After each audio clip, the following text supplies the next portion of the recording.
மன்மு முதலமைச்சர் அவர்கள் பரவலாக்கப்பட்ட வளர்ச்சியில் ரொம்ப குறிப்பா இருக்காரு.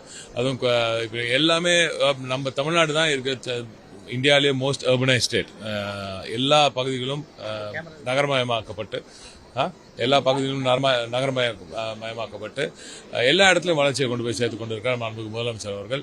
அந்த வகையில் பார்த்தீங்கன்னா தமிழகத்தில் எல்லா பகுதிகளுக்கும் எல்லா பகுதிகளில் வாழ்கிற மக்களுக்கும் ஒரே சீரான வளர்ச்சி கொடுக்க வேண்டும் என்பதில் குறிப்பாக இருக்கிறார்.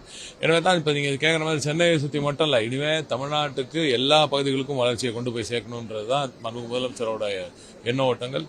அதற்கேற்ப தான் இந்த தொழில்துறை செயல்பட்டு கொண்டு இருக்கிறது.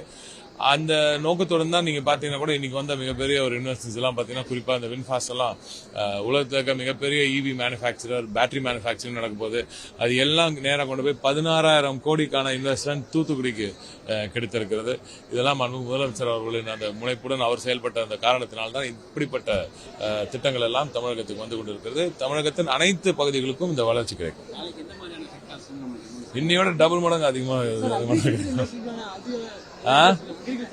எஸ் டெஃபினட்டா இப்ப எல்லா சைட்லயும் போக்கஸ் பண்றோம். நம்ம ஹைடெக் இண்டஸ்ட்ரீஸ் மட்டும் இல்ல, முதலமைச்சர் அவர்கள் டெல்டாக்காரர், அவரே வந்து சட்டமன்றத்திலும் சரி எல்லா இடத்துலயும் வந்து நான் ஒரு டெல்டாக்காரன் என்று பெருமையாக கூறும் முதலமைச்சர் அவர்கள் டெல்டா பகுதிகளுக்கும் சரி ஆக்ரோபேஸ் இண்டஸ்ட்ரிக்கும் சரி பல விஷயங்களை பேசி கொண்டிருக்கிறேன். விஷயம் நீங்க நல்லா புரிஞ்சுக்கணும். இந்த முதலீட்டாளர்கள் மாநாடு ஒரு முதல் கட்ட நடவடிக்கை தான்.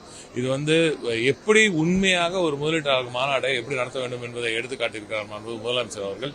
பல்வேறு அந்த கருத்தரங்கள் அங்கங்க நடந்துகிட்டே இருக்கு. அங்க பிசினஸ் மீட்டிங்ஸ் நடந்துட்டு இருக்கு. உலகம் எங்கும் உள்ள இன்வெஸ்டர்ஸ் இங்க வந்து குவிஞ்சிருக்காங்க. அவங்க எல்லாம் அவங்களுக்குள்ளே பேசிக்கிறாங்க. எல்லோரும் சைனாவிலிருந்து எக்ஸிட் ஆகும்போது முதல்ல இந்தியாவுக்குள்ள வரும்போது அவர்கள் முதலில் தட்டும் கதவு மாண்புமிகு முதலமைச்சர் அவர்களின் கதவாகத்தான் அவரது அலுவலக கதவாகத்தான் இருக்கிறது. இங்கே நமது தொழில்துறை நண்பர்கள் நமது அபிஷியல்ஸ் எல்லாம் சேர்ந்து அந்த இன்வெஸ்ட்மெண்ட்ஸை எங்க கொண்டு போகலாம், எப்படி அதை வந்து டெவலப் பண்ணலாம் அப்படின்றதெல்லாம் அவங்க கிட்ட சொல்லி எங்கெங்க பகுதியில் அந்த துறைகள் அந்த இண்டஸ்ட்ரீஸ்க்கு ஏற்ப டேலண்ட் அவைலபிளா இருக்கு அப்படின்லாம் சொல்லி அதுக்கேற்ப இன்வெஸ்ட்மெண்ட்டை கொண்டு வந்து சேர்த்து கொண்டு இருக்கிறோம். மிகப்பெரிய வளர்ச்சி காத்திருக்கிறது. இது முதல் கட்டம் தான்.